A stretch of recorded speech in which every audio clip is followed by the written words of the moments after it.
So a recent report indicates that Social Security is running out of money faster than expected.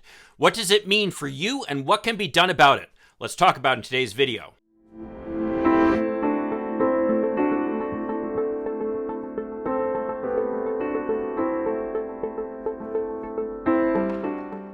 Hi, I'm Mike Greiner. I'm a lifelong Democratic activist who's concerned about the direction our country is taking. If you share my concerns, maybe you could like this video and subscribe to this channel, maybe even click that little bell that will notify you when I post something new. So hearing that Social Security is running out of money is scary for all of us. I mean, after all, now that most people don't have pensions they can rely upon anymore from their employers, many people are going to rely upon Social Security as a critical piece of their retirement fund. Now, the reality is that this report about the Social Security fund running out of money faster than expected is really an estimate.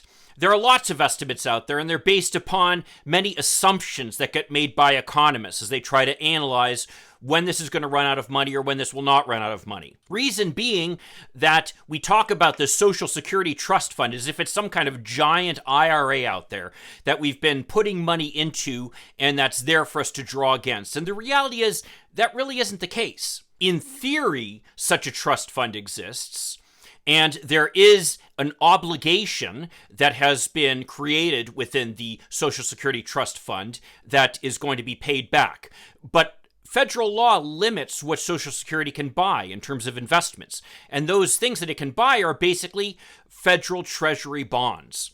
What are federal treasury bonds? Well, they're basically the federal government borrowing money. So in other words, the federal government spends money on an aircraft carrier. It borrows money to purchase that aircraft carrier. How does it borrow money? By selling treasury bonds, which are basically ways that governments borrow. They just don't go to the bank and borrow money the way you or I would. Those treasury bonds are sold on the open market. They can be bought by investors all over the world who like having something that has proven itself to be very, very safe over long periods of time. One of the investors who purchases these bonds is actually the Social Security Trust Fund. So who does the federal government owe this money to? In a lot of cases, it's to the Social Security Trust Fund.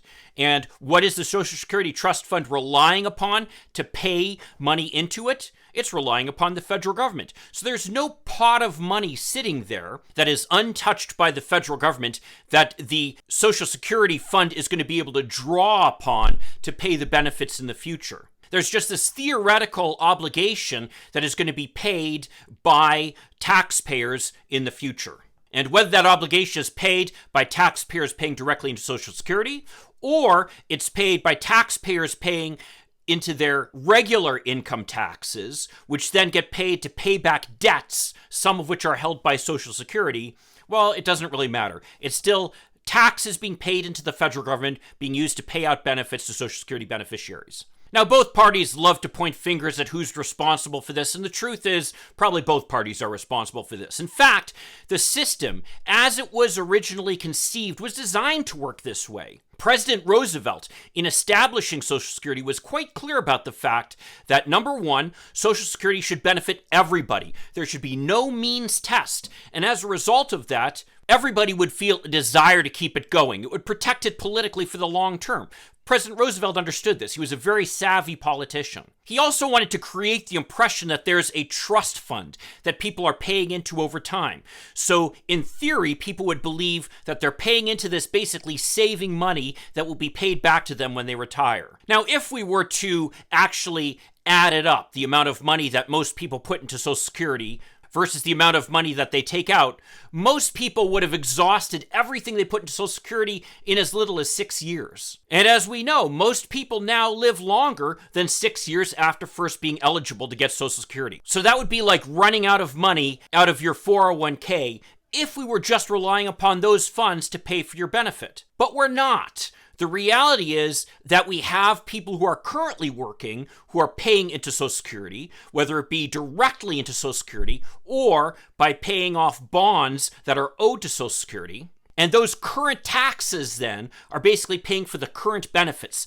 And that's how President Roosevelt was able to benefit, that this benefit could be expanded to everybody. There are countries, by the way, that have allowed their retirement funds to invest into private investments. For example, Chile. The problem is, though, that sometimes if the stock market drops substantially, all of a sudden the federal government has an even bigger obligation to fulfill to make sure that it's able to pay off the benefits that are coming to people. Now, there's a lot of confusion as to what this report about the financial stability of the Social Security Trust Fund means. And as I said earlier, it's based upon a lot of assumptions that economists make. As it turns out, you get different estimates depending upon which economists you asked, based upon which assumptions they use. As it turns out, the report that everybody's kind of freaking out about was put up by the CBO, the Congressional Budget Office, which is a nonpartisan agency employing economists to do analysis about the federal government. And the CBO is highly respected for its analysis. That's the agency that will score the cost of different legislation to let Congress know how much things are going to cost. Now, back in 2020, the trustees of the Social Security Trust Fund had released a report that said that the fund was going to run out of money in 2035. Last year, the CBO released a report saying that the trust fund was going to run out of money in 2031. This year's report, which people are pointing to as saying that the Social Security Trust Fund is going to run out of money faster, actually says that we will run out of money in 2032. So that's actually a year later than the CBO said we were going to run out of money a year ago. So actually, the report this year is better than the report last year. And the reason being that actually fewer people filed for disability and Social Security benefits during the pandemic recession than were expected. And what's more, and I hate to be kind of morbid about this, but because of the pandemic, a larger percentage of people died at an earlier age than was expected. As a result of that, the benefits paid out by Social Security actually went down. So the status of Social Security right now is actually better than it was a year ago as a result of the pandemic. But that doesn't diminish the fact that in the long run, Social Security is going to be unable to continue paying for itself. And that really is something that we all need to worry about. Because ultimately, when that happens, one of two things is going to have to happen. Either we're going to have to reduce benefits for everybody.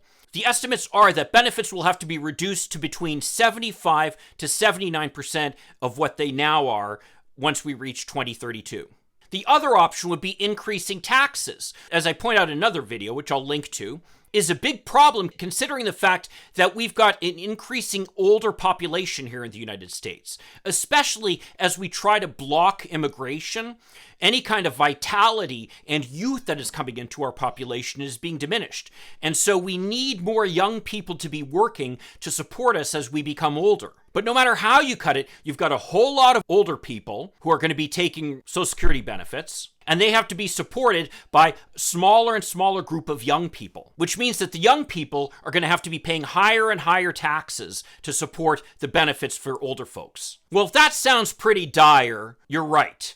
But there is a solution to this. What most people don't realize, because most of us earn less than $142,800 per year, is that there's a cap as to how much of your income gets taxed for Social Security. That cap right now, unsurprisingly, is $142,800. That means that every penny that gets earned by people over $142,800 is untaxed for Social Security. Well, as we know, most of the growth in income and in wealth in this country has gone to the upper percent, who, as it turns out, aren't paying any of that into Social Security as a result of this cap. For some time now, Senator Bernie Sanders has been advocating getting rid of that cap. According to some calculations, getting rid of that cap would not only make the Social Security Fund solvent for up to an additional 45 years, in other words, well beyond the horizon that we can anticipate at this point, but it would actually allow Social Security to increase the benefits it's paying to people.